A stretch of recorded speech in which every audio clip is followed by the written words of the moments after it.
এখানে টোকাইদের একটা খেলা হচ্ছে, ঠিক আছে।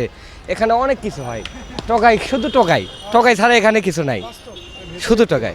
এই নিগনে দুর্গন্ধে থাউন যায় না, ইরে বাংতারি না, মনে করেন আমরা কাজ করি গন্ধ হয়, দুর্গন্ধ এর সাথে এলাকার মানুষে পেশাব করে, হিরুঞ্চি জ্ঞান যাইতে সব এই আইডের মধ্যে ঢুকে আড্ডা করে। আমরা এক মাস যাবত এখানে কাজ করছি, আমরা দেখতে পাচ্ছি এখানে প্রায় লোক এসে অনেক টয়লেট বাথরুমও করতেছে, এখানে প্রস্রাব করতেছে, যা যেটা প্রয়োজন সেটা এখানে জরুরি সারে ফেলাচ্ছে। দেশটা সুষ্ঠুভাবে যদি চালাতো তাহলে আর এরকম কিছু হতো না। তাই দেশে খারাপ করে না, ভালোই উন্নয়ন করেছে, কিন্তু যে মানুষের প্রতি একটা এই হিংসা বিধ্বস্তের কারণে মানুষকে অযথাভাবে মামলা মোকদ্দমা দিয়ে মানুষকে নির্যাতন করার কারণে মানুষ ক্ষিপ্রাস্ত হয়েছিল। এই জন্যই তার পতন আমি মনে করি যে স্বয়ং আল্লাহ পতন তার করেছে। আসলে ব্যাপারটা হলো যে এখানে পেশাব পায়খানা সবাই করে, দেখিস সাধারণ মানুষ, টোকাই যারা আছে তারাও থাকে, উপরেও থাকে, পেশাব পায়খানা করে।